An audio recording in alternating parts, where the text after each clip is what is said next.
Guys. So my parents showed me this chocolate-covered marshmallow tree, and I asked them what it's called in Arabic, and they said it's called Ras al-Abd. So I said, okay, wait, here's the term in Arabic, and the English translation is, who names a chocolate like that? So I'm sitting here staring at the chocolate, unable to look at it the same way again, and my parents go, you think that's bad? You should hear the French term for it. What's the French term for it? So it turns out that the French term translates to head of...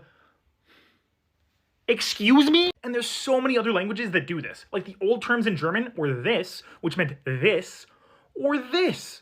Oh my god. So then you see the term in Slovenian and think, oh, that one's different, that one's okay, right? Wrong. They named them after Native Americans instead. Look at this packaging. It was in use in Colombia up until 3 years ago, okay? It took the George Floyd protest for Nestle, of course it was Nestle, to decide to change things. But in my opinion, the worst term of all has to come from Flanders. Now, it's not called this anymore, but at one point in time, the term was this, which literally translates to this.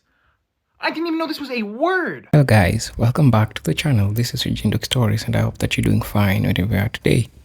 So we are to talk about Arab racism, right? Arab racism was much far worse than transatlantic slave trade. The trans-Saharan slave trade or the oceanic slave trade was so much worse, which was being perpetuated by the Arabs, black people taken out of Africa in millions. Some also indicate that they were much worse. The population of Africans which were taken was so much, However, the transatlantic slave trade had demographic impacts, economical impacts to black people generally. But trying to look down the history of the Arabs and racism and, the superiority complex that they are having until today. So this makes people come out and resent this issue, including Arabs themselves. So I know and I understand that the issue or the question of Arab racism or Arab superiority complex that they have has been the problem. Probably you've seen videos from people in Dubai. You've seen videos from people from different parts of the world trying to talk about this. Well, I would also like to bring to your attention that I understand we have people like woke Arabs who don't do these things to people. Well, I also know that the question or the issue of colorism also in the Arab community, it's an issue. So why is this video important? This video is important because it's going to authenticate the things that people usually say. And I add people's opinion in regards to this. Why are Arabs feeling that they are superior than other people, especially black people? Why are we always seeing them to feeling that they are so much superior? So that's a question that I'd like to ask you even before introducing the video. So guys, I think that it is always important if we talk about these topics. Sometimes I know I may not be speaking for everyone, but at least I got a platform that I can talk about these things. We have people who can't reach people outside there who can talk about this. But I have the chance of talking about this and representing people's opinion in regards to this, especially people who have experienced this problem firsthand. So here with me, this is my presentation and me trying to look at the legacy of slavery and how the Arab slave trade happened. The Arab slave trade happened even before the transatlantic slave trade, right? So it means that they had a lot of opportunity to explore in Africa. And look at the castration that they give black men. How it is recorded in the history. Well, we can say that that's in the past. But what's happened today in the 21st century? That's what we're going to talk about. Why are we still seeing some Arab people having the superiority complex? Remember, when I'm talking about Arab people, I'm not talking about religion of Islam. I'm talking about Arab as an ethnic group. So let's dive right into the video and let's see what these people are saying, because I believe their perspective is really important in shaping some ideas when it comes to racism. So let's jump right into the video, then I'll come back with my critical analysis on this video. I'm feeling talkative today, but I just came across a TikTok that said some Arabs are more racist than white people, and yeah, let's talk about that. Let's talk about how my aunt called me Shaghl al-Lail when I went to Lebanon. Let's talk about how they tell me to stay out of the sun because I'm already too dark. Let's talk about how I want my best friend to come with me to Lebanon, but I'd rather spare her a terrible experience. Let's talk about how if I fell in love with a black guy and married him, how hard that would be for me, how hard it would be for him, how many hurdles we would both have to jump through, how I really wouldn't want him around my extended family because I wouldn't feel comfortable and he wouldn't feel comfortable. It's really gross. Maybe we should start taking some accountability and stop denying it. I think folks don't realize just how much more racist the Middle East is, even compared to the West. So, for example, if Akash goes, the only difference between him and the migrant is his passport. And that's the only thing that gets him treated like a human being. Why? Because your people... smarter than those. Jesus, bro. Hey, y'all want to be racist to me? I can throw it right back. I don't have a single in this seat, but you know what it is. Behave, Browns. Everybody calm down, okay? Now, you're saying the migrants are from India, so they're going to treat him like a migrant. Yeah. So they're from India, Pakistan, East Africa, like Southern Asia. And so they'll use all these people to come down and work, but like they treat them like garbage. You're relegated to certain neighborhoods. You can't get out. If you try to move anywhere else, they'll bar you from it. Damn. But like, though, if they find out his passport's from any of those countries, he getting fucked up. Really? Yeah. Now, and you're saying that this type of treatment exists all throughout the Middle East? Oh yeah. So for example, even if you go to Lebanon, all right, I'm just taking an example, Lebanon. So thank you to everyone who's engaged on my post about the enslaved fasting during the month of Ramadan. I knew that part of Black American history was something that not a lot of people know, but I didn't realize just how much people did not know. And I knew that taking pride in my faith as a Black person and as a Muslim, that comments like these were coming. I knew that post celebrating my ancestral hold onto the faith of Islam that I still practice to this day was going to cause people to talk about something that has nothing to do with what it is that I was talking about. And I want people to understand that when they say these things about Islam and about Christianity, that the only way that African people or Black people came about those faiths was through forced conversion, that is historically inaccurate. And so because y'all love my dad and I'm trying to get him over here on TikTok, I'm gonna have him break it down for you. Okay, let's give it a try. 3 minutes. There, for the record, there are 3 kinds of Arabs. There's one, the original Arab. They were commonly what you would call black. They are the descendants of Noah, the descendants of Ham, the descendants of Cush. They're called Cushites. They lived in the southern area of the peninsula, connected to them and the kingdom of Cush, which extended in through what's commonly known today as Ethiopia. So you had the southern part of the Arabian Peninsula and Ethiopia, where the Cushites reigned. They were the original Arabs. Secondly, there's the people who married into that particular grouping, that particular tribe, etc. They then become Arabs. Third, last but not least, or probably least, are what is now your modern Arab, your modern, what I would refer to as Euro-Arab. All right, because these are the people who, with the advent of Islam, began to come to the peninsula to meet the Prophet, to find out about this Islam, or these are people who resisted the Islam and fought against the Muslims and were conquered, were beaten, but they came out of places like Rome, Byzantium, Persia, Turkey, things like that. So they were eventually subdued. Now, keep in mind the places I'm talking about, because I haven't mentioned Africa yet. But I will, because the Muslims go into Africa. They go into Africa, and who do they meet there and engage? Because historians will tell you, some of them will, historians will say they invaded Africa. They didn't invade Africa. What they did was they liberated the Black people in Africa from the Europeans who were controlling it. When I say Europeans, I'm talking about your Romans, etc., your Romans and your Byzantines. They controlled Egypt from 100 years after Jesus Christ until they were kicked out by the Muslims in 634. The Muslims who went into there were black. The vast majority of them were what you would call black.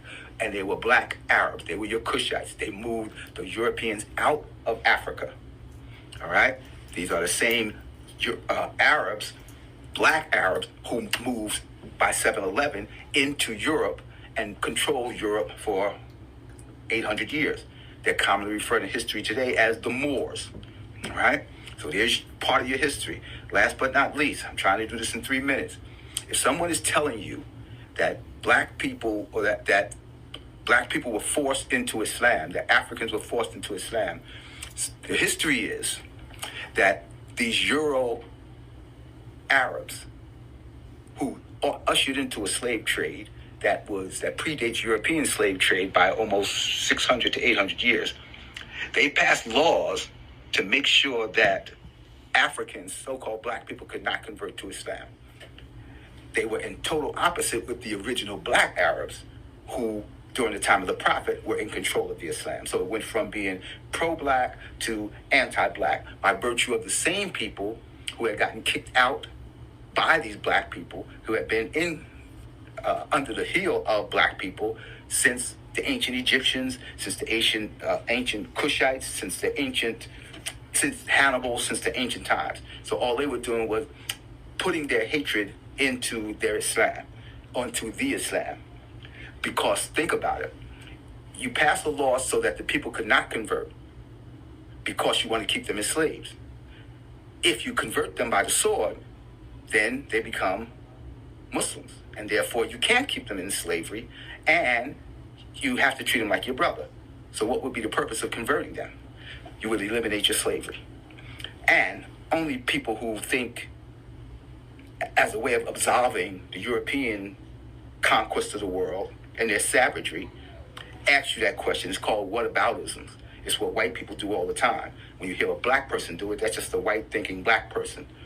That's what blackface was all about. So I hope. Do you know what we call black people? We call them kala. It means black, not in a good way. If someone in your family is dark skinned, we clown them. We call them kallu. Look at kallu. It's up to us to make the change.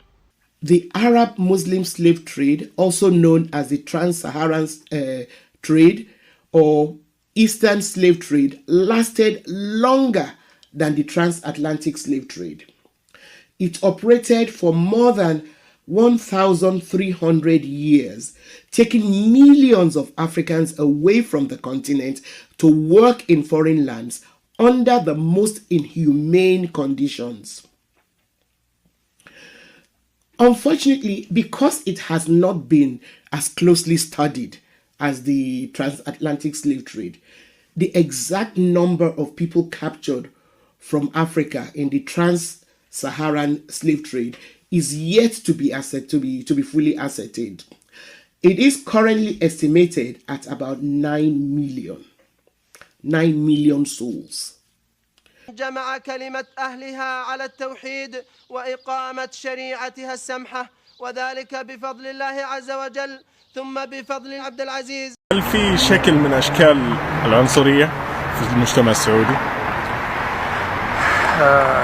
يس. مثل إيش؟ ما والله ما بعرف.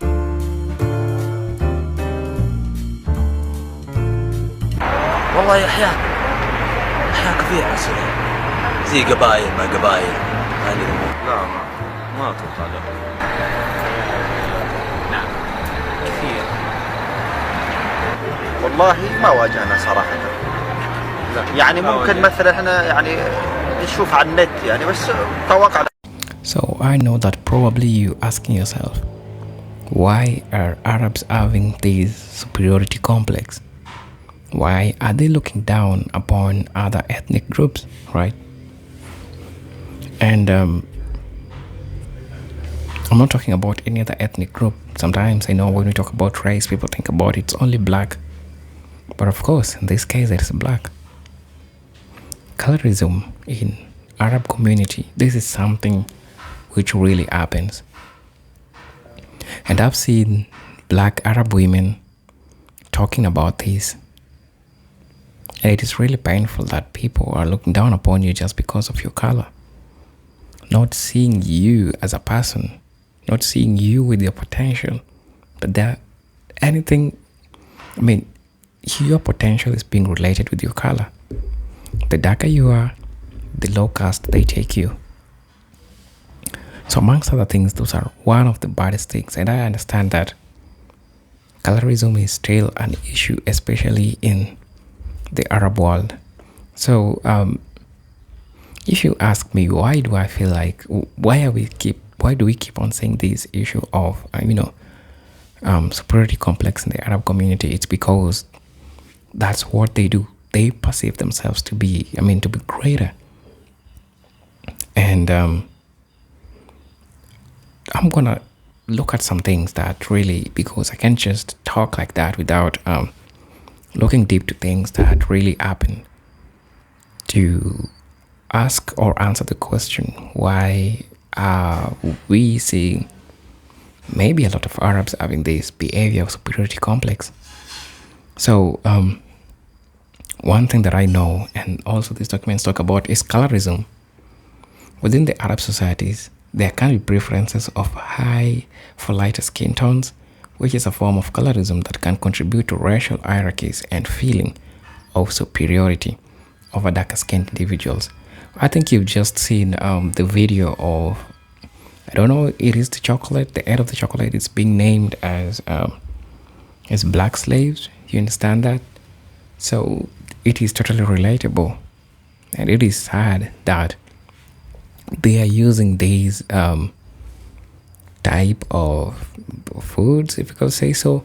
They're using it to remind black people of their suffering. And that's not right, okay? So that can be a big reason, trying to understand. And my question is, how are people around them feeling about the issue? How do they really feel about this? Are they okay with it?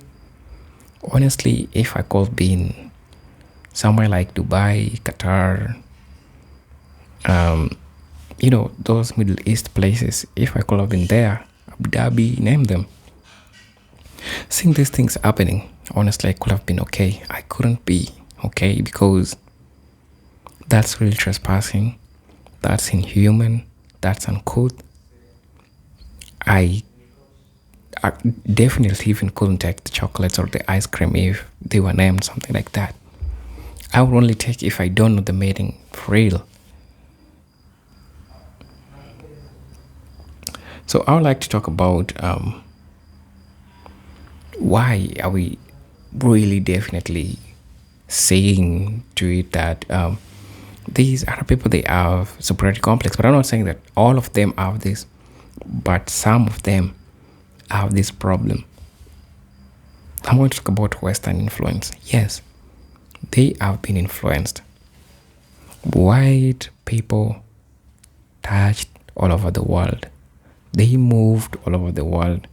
They influenced almost everyone with the disease of racism. Oh, so like, oh, you white, okay. I'm not black. I'm also like you, though I'm an Arab, So they're trying to see that, okay, it's a black person, he's black. So let's just put them the same treatment. Oh, you enslaved black people. Yeah, we also enslaved black people. So we are literally the same, right? So you understand where this comes from. So I'll talk about the Western influence. Interaction with Western powers, both colonial and contemporary, have influenced Arab self-perceptions. In some cases, resistance to Western dominance and cultural imposition has strengthened a sense of Arab identity and superiority. Yes, I understand that we have a group of people who don't want to associate with them, with the Western part of life. But what I know is that the influence of white people and white superiority, it's something that has happened, and it has touched different parts of the world. If it touched Africa, God, black people hating on their color, treating white person as a god. So definitely, I'm not surprised that other people are also being influenced, right? And they know this. So I don't know if it's a pride, but the perception that you're greater than a black person doesn't really guarantee you to look down upon people. We need to foster understanding, look on how we can work together. And I'm not saying this or begging in relationship with an Arab person or something, but I'm saying this because we need to move together as people. We need to understand each other, put the problem of color outside this, and really get to see how we can do business with each other, right? So I think the issue of Arab superiority or colorism in general, it's an issue which is predominantly in those Arab worlds. I've heard people who have gone to Saudi Arabia, the treatment that they have gotten. This is deja vu to black people. Clearly, you know how things go in those places. So, man, I don't know. Because the description that they give black people, it's just crazy. I mean, I want to know your opinion on this. What do you really think about this? If you're a black person, have you ever interacted with an Arab person? What was the treatment? I would just like to know. I'm curious. Because the superiority complex is really getting out of hand. So I would like to hear your opinions in regards to this. As you all know, this is your presenter, Jindok Stories, and I hope to see you in my next video. Until then, peace, love, and harmony. Salute.